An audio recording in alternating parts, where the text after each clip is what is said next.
नमस्कार, आप देख रहे हैं खबर एक्सप्रेस। चलिए जानते हैं आज की 20 बड़ी खबरें। राम मंदिर में बन रही है सुरक्षा कवच बाउंड्री वॉल। अयोध्या के राम मंदिर परिसर में 3.5 किलोमीटर लंबी और 30 फीट ऊंची बाउंड्री वॉल बनाई जा रही है। सोमवार को सॉइल टेस्ट के बाद पाइलिंग का काम शुरू हुआ। इस दीवार को 500 से अधिक पिलर पर खड़ा किया जाएगा और ये 14 फीट चौड़ी होगी। बाउंड्री वॉल को सुरक्षा कवच के रूप में तैयार किया जा रहा है, जिसमें सीसीटीवी कैमरे, 24 से ज्यादा वॉच टावर और आधुनिक सेंसर लगाए जाएंगे। संदिग्ध गतिविधि का अलार्म सीधे कंट्रोल रूम तक जाएगा। तेजस्वी यादव की बिहार अधिकार यात्रा शुरू। तेजस्वी यादव ने जहानाबाद से बिहार अधिकार यात्रा की शुरुआत की और नालंदा हिल से होते हुए पटना पहुंचे, जहां उनका भव्य स्वागत हुआ। इस दौरान उन्होंने नीतीश कुमार पर बीजेपी द्वारा हाईजैक किए जाने का आरोप लगाया और कहा कि अब 2 गुजराती बिहार चला रहे हैं। तेजस्वी ने नीतीश कुमार को नकलची सरकार बताया और साफ किया कि महागठबंधन में सीएम फेस को लेकर कोई कंफ्यूजन नहीं है। गोरखपुर में छात्र की हत्या, चौकी इंचार्ज समेत 5 पुलिसकर्मी सस्पेंड। गोरखपुर में पशु तस्करों और ग्रामीणों के बीच भिड़ंत के दौरान नीट की तैयारी कर रहे छात्र दीपक की बेरहमी से हत्या कर दी गई। तस्करों ने उसे गाड़ी में खींचकर पीटा और लाश 4 किलोमीटर दूर फेंक दी। घटना के बाद एसएसपी ने चौकी इंचार्ज समेत 5 पुलिसकर्मियों को सस्पेंड कर जांच बैठा दी है। आरोपी तस्करों की तलाश में एसटीएफ तैनात की गई है और एडीजी लॉ एंड ऑर्डर भी मौके पर पहुंचे हैं। रेलवे के टिकट सिस्टम में बड़ा बदलाव, 1 अक्टूबर से जनरल टिकट पर भी आधार जरूरी।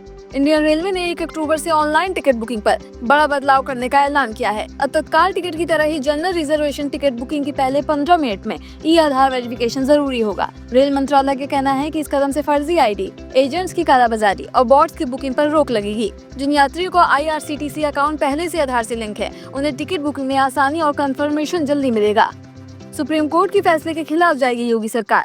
उत्तर प्रदेश की योगी सरकार सुप्रीम कोर्ट के उस फैसले के खिलाफ रिवीजन याचिका दाखिल करेगी जिसमें पूरे देश के लिए टेट पास करना शिक्षकों के लिए अनिवार्य कर दिया गया है। मुख्यमंत्री योगी आदित्यनाथ ने बेसिक शिक्षा विभाग को आदेश दिया है कि वे इस पर तुरंत कार्रवाई करें। उन्होंने कहा कि हमारे शिक्षक अनुभवी हैं और सरकार उन्हें प्रशिक्षण देती है, इसलिए उनकी योग्यता को नजरअंदाज नहीं किया जा सकता।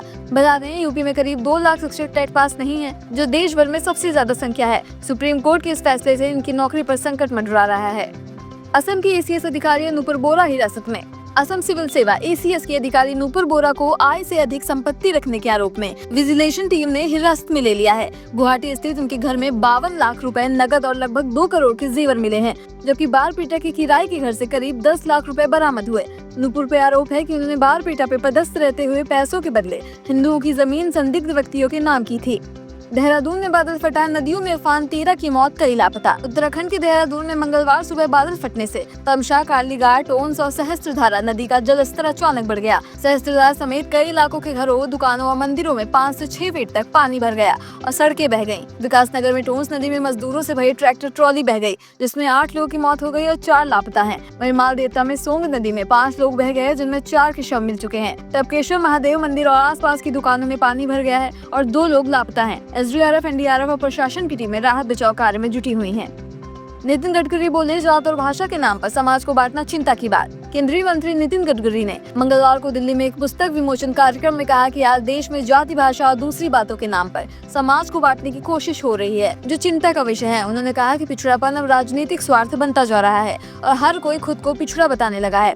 गडकरी ने कहा कि देश तभी प्रगति करेगा जब लोग एकजुट रहेंगे। उन्होंने ये भी कहा कि आरएसएस को अक्सर जातिवादी और सांप्रदायिक कह के निशाना बनाया जाता है, लेकिन सच ये है कि संघ में किसी की जाति नहीं पूछी जाती और न ही वहाँ भेदभाव या छुआछूत की कोई जगह है। पाकिस्तान ने ट्रंप का दावा खारिज किया। पाकिस्तान के उप प्रधानमंत्री इशाक डार ने कहा कि भारत पाकिस्तान संघर्ष में किसी तीसरे पक्ष की मध्यस्थता भारत ने कभी स्वीकार नहीं की। उन्होंने ट्रंप के उस दावे को खारिज कर दिया जिसमें उन्होंने जंग रुकवाने का श्रेय लिया था। बाद ने साफ कहा कि सीजफायर आपसी बातचीत से हुआ था, किसी तीसरे पक्ष की भूमिका नहीं थी। अमेरिका ने यूरोप से लगवाई भारत चीन पर भारी टैरिफ की मांग। अमेरिकी वित्त मंत्री स्कॉट बेसेंट ने यूरोपीय देशों से अपील की है कि वे भारत और चीन पर 50% से 100% तक टैरिफ लगाएं।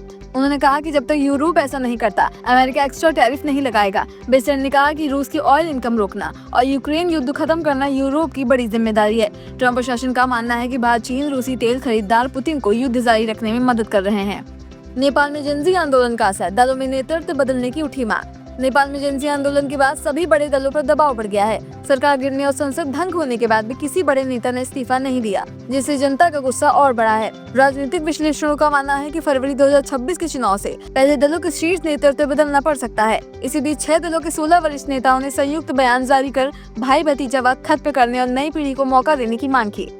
पवन सिंह और धनश्री वर्मा के बीच flirting, rise and fall show हुआ वायरल। अमेजन एमएक्स प्लेयर का reality show rise and fall Bhojpuri superstar Pawan Singh की वजह से खूब चर्चा में है। शो के 11वें एपिसोड का एक प्रोमो सामने आया है, जिसमें पवन सिंह और कोरियोग्राफर धनश्री वर्मा की मजेदार केमिस्ट्री देखने को मिल रही है।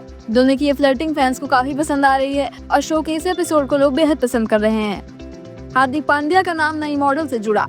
क्रिकेटर हार्दिक पांड्या का नाम मॉडल और एक्ट्रेस माहिका शर्मा के साथ जुड़ रहा है। सोशल मीडिया पे दोनों के रिश्ते की खूब चर्चा है। माहिका की एक सेल्फी के बैकग्राउंड में हार्दिक जैसा दिखने वाला शख्स था और उन्होंने अपनी जैकेट पर हार्दिक की जर्सी नंबर 33 भी लिख रखा था। दोनों एक दूसरे को इंस्टाग्राम पे फॉलो भी करते हैं। हालांकि अभी तक किसी ने भी इस रिश्ते पर कोई आधिकारिक बयान नहीं दिया है। यूपी में वाहन मालिकों को बड़ी राहत। उत्तर प्रदेश के वाहन मालिकों के लिए एक बड़ी खबर है। यूपी परिवहन विभाग ने एक बड़ा और ऐतिहासिक फैसला लेते हुए 2017 से 2021 तक के 30 लाख से अधिक ई चालानों को रद्द कर दिया है। इसका मतलब ये है कि जिन चालानों पर कोर्ट में कार्रवाई रुकी हुई थी या जिनकी समय सीमा खत्म हो चुकी थी, वे अब मान्य नहीं माने जाएंगे। इस फैसले से लाखों वाहन मालिकों को बड़ी राहत मिली है। कुरुक्षेत्र से नए अपराध कानूनों की शुरुआत करेंगे अमित शाह। केंद्रीय गृह मंत्री अमित शाह 3 अक्टूबर 2025 को कुरुक्षेत्र में नए लागू आपराधिक कानूनों पर आधारित एक प्रदर्शनी का उद्घाटन करेंगे। इस प्रदर्शनी के आयोजन की व्यवस्था सुनिश्चित करने के लिए हरियाणा के मुख्यमंत्री नयाब सिंह सैनी ने चंडीगढ़ में वरिष्ठ अधिकारियों के साथ बैठक की। मुख्यमंत्री ने निर्देश दिया कि यह प्रदर्शनी 4-5 दिन तक चले। इसमें एडवोकेट, छात्र, अभिभावक और आम नागरिक शामिल होकर नए कानूनों और आपराधिक न्याय प्रणाली में हुए बदलावों को समझ सके। उज्जैन में किसानों का बड़ा आंदोलन। उज्जैन में लैंड पुलिंग योजना के विरोध में हजारों किसान बाइक और ट्रैक्टर लेकर सड़क पर उतर आए। किसान सिंहस्थ में स्थायी सिटी बसाने के लिए की जा रही लैंड पुलिंग का विरोध कर रहे हैं और 15 सूत्री मांगों को लेकर आंदोलन कर रहे हैं। पुलिस ने प्रमुख मांगों पर बैरिकेडिंग की है। किसान नेताओं ने चेतावनी दी कि अगर मांगों पर ध्यान नहीं दिया गया तो गाँवों से दूध और सब्जी की सप्लाई रोक दी जाएगी। आंदोलन को भाजपा नेता पूर्व मंत्री पारस जैन ने भी समर्थन दिया। हालांकि बाद में वे लौट गए। यह आंदोलन भारतीय किसान संघ जिला उज्जैन मालवा प्रांत दौरा किया जा रहा है। सरकार इंदौर और उज्जैन में करीब 1 लाख बीघा जमीन की लैंड पुलिंग कर रही है। हरियाणा में बाबा संजय भगत पर विवाद। हरियाणा के सिरसा जिले के हैंडीखेड़ा गांव में बाबा संजय भगत का विवाद बढ़ गया है। बाबा पर आरोप है कि वह झाड़ा लगाने के नाम पर महिलाओं से छेड़छाड़ करते हैं और उनके स्तनों को दबाते हैं और ग्रामीणों में सरसों का तेल व हजारों रुपए वसूलते हैं। बाबा का वीडियो वायरल होने के बाद ग्रामीणों ने पुलिस में शिकायत दी है। कुछ दिन पहले राजस्थान के मेहंदीपुर में भी बाबा के खिलाफ शिकायत दर्ज हुई थी। पुलिस ने बाबा को थाने ले जाकर छोड़ दिया था। बाबा खुद को बीमारियां और नशा छुड़ाने वाला बताता है, लेकिन अब उस पर अंधविश्वास फैलाने और महिलाओं से गलत हरकत का आरोप लग रहा है। हिमाचल के सीएम सुखविंदर सुक्खू का केंद्र पर हमला। हिमाचल के मुख्यमंत्री सुखविंदर सिंह सुक्खू ने प्रधानमंत्री नरेंद्र मोदी द्वारा घोषित 1500 करोड़ रुपए के आपदा पैकेज पर केंद्र सरकार को घेरते हुए कहा कि केंद्र सरकार राजनीतिक लाभ के लिए सिर्फ अपने मंत्रियों को हिमाचल भेज रही है। उन्होंने कहा कि मंत्रियों को भेजकर बिजली, पानी और सड़क की समस्या का हल नहीं होगा, बल्कि स्पेशल रिलीफ पैकेज की जरूरत है। सुक्खू ने कहा कि अखबारों में बयान देकर आपदा प्रभावित का दर्द नहीं बांटा जा सकता। इसके लिए केंद्र को वास्तविक मदद करनी होगी। इंदौर में बेकाबू ट्रक का कहर, 2 की मौत, 30 लोग घायल। इंदौर में सोमवार शाम एयरपोर्ट रोड पर एक बेकाबू ट्रक करीब 1 किलोमीटर तक मौत बनकर दौड़ा और कई लोगों व वाहनों को कुचल दिया। हादसे में 2 लोगों की मौत हो गई और लगभग 30 लोग घायल हुए हैं। हादसे के दौरान ट्रक में आग भी लग गई। बताया जा रहा है कि ट्रक की टक्कर के बाद उसमें फंसी बाइक लगातार घिसटती रही, जिससे धमाका हुआ और आग भड़क गई। सूचना मिलते ही पुलिस प्रशासन, एम्बुलेंस और फायर ब्रिगेड की टीमें मौके पर पहुंची और घायलों को अस्पताल में भर्ती कराया गया। सीएम डॉक्टर मोहन यादव ने घटना पर दुख जताते हुए जाँच के आदेश दिए हैं। ये थी आज की 20 बड़ी खबरें। ऐसे ही और खबरों को जानने के लिए हमारे चैनल को सब्सक्राइब करें, लाइक करें और शेयर करें। धन्यवाद।